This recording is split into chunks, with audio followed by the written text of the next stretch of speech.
Hello, American Studies. Hey, today I want to talk a little bit about this last section review we did, the war in Europe and North Africa. And I want to tie it into um, the second standards assessment question in this upcoming standards assessment. So I'm going to switch screens here. I may disappear for a while, but I wanted to show you, actually I didn't, that's great. I wanted to show you the second assessment and what we're talking about today. So the question is, how did the United States mobilize its military and deploy it in a way that would win victory in World War II? Explain and give examples. So today we're going to talk about the first half of this question, the first half answer of this question. So we're going to talk about the European theater of operations. Then in section 3, we're going to learn about the Pacific theater of operations, and you'll get the second half of this answer. All right? So we're going to put together a little slideshow for you. So just think of this slideshow as more or less an outline for your essay. You would definitely need to condense it immensely. But anyway, so the first thing we had to do was win the Battle of the Atlantic. You know, in 1941 and 1942, our shipping was being decimated in the Atlantic. You know, we're trying to get convoys over to Britain to start building up forces, but U-boats are sinking a lot of them. We finally gained the upper hand in 1942. Now I've got a slide right here I want to show you. This is a graphic from a book on World War II that I really like.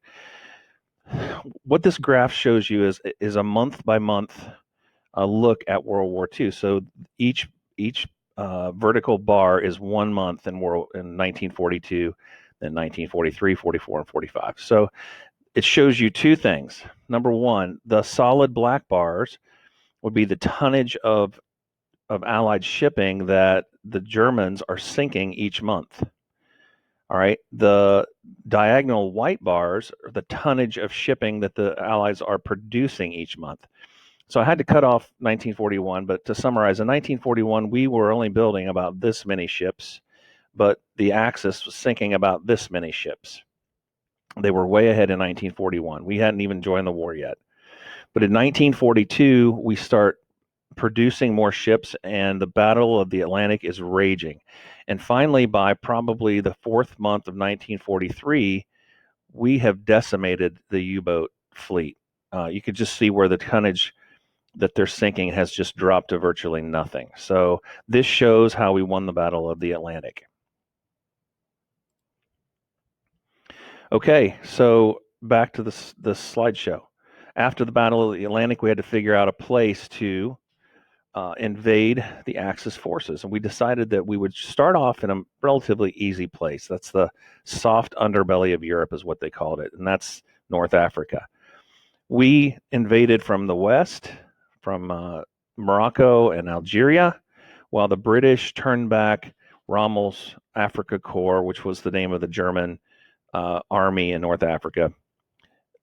He turned them back at El Alamein in Egypt, and we kind of had a pincher movement going on where we kind of came in from each end, and eventually the Afrika Korps left Tunisia by May of 1943. So we win the battle of, or the Battle of North Africa, known as Operation Torch.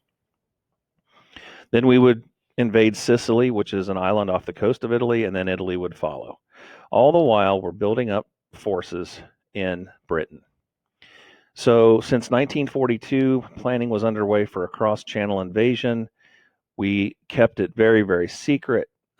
We wanted to deceive the Germans to make them think that we were building up forces to invade at a place called Pas de Calais, but the real target was always Normandy. So this is an inflatable tank that we made thousands of these tanks. We made thousands of artillery pieces, trucks, landing craft, and we stationed them all up here across from the Pas de Calais, which is right here.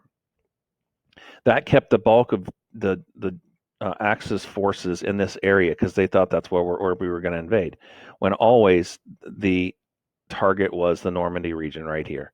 So on June 6, 1944, we landed 6 Allied divisions, about 100,000 troops on that first day here at Normandy. We met the most fierce resistance right here at Omaha Beach, one of the American landing beaches where 2,400 were killed or wounded or went missing that day. If we would have had class, we would have watched Saving Private Ryan, which is about some action here in and around the D-Day landings. If you can get permission from your parents to watch that, it's rated R for graphic war violence. It's one of the absolute best depictions of combat ever made in cinematography. But we won't be able to watch it since we're doing this remote. All right, so we build up forces in the beachhead here in around Normandy for about a month and a half, actually a little bit more than a month and a half. And then finally, we had what was called the breakout. So from July 25th to August 20th, the Allied forces broke out and absolutely took the battle to the Germans, and we routed the Germans. We defeated them at the Falaise Gap. We pushed them all the way back up near Paris and liberated Paris in late summer, early fall 1944.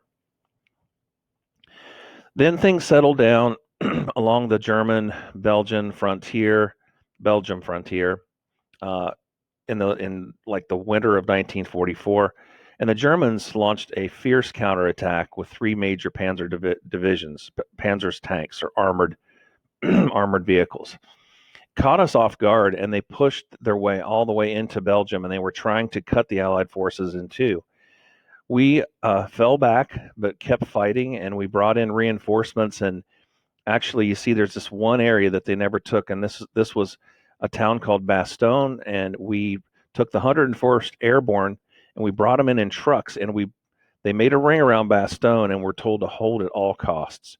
And this is one of the most heroic defensive measures in the war. This slowed down Germany immensely because there were 7 roads coming in and 7 roads going out, and the heavy tanks needed roads to travel. So this just really bogged down the Germans. Anyway, by the middle part of January, we had pushed back the Germans to where they had first started. But the significance of this counterattack is it depleted most of Germany's resources and forces. The next spring, there would be little to keep us from crossing the Rhine and going into Germany. So we quickly crossed the Rhine in the spring of 1945 and pushed the Germans back, and the Soviets come in from the east. And we know that we now remember May 8th, 1945 as VE Day, the end of the war in Europe. So if you can kind of mash all that stuff that I've been talking about into talking points and kind of get them all woven together in a narrative, you're going to do great on the first half of the second standards assessment question. I hope this helps.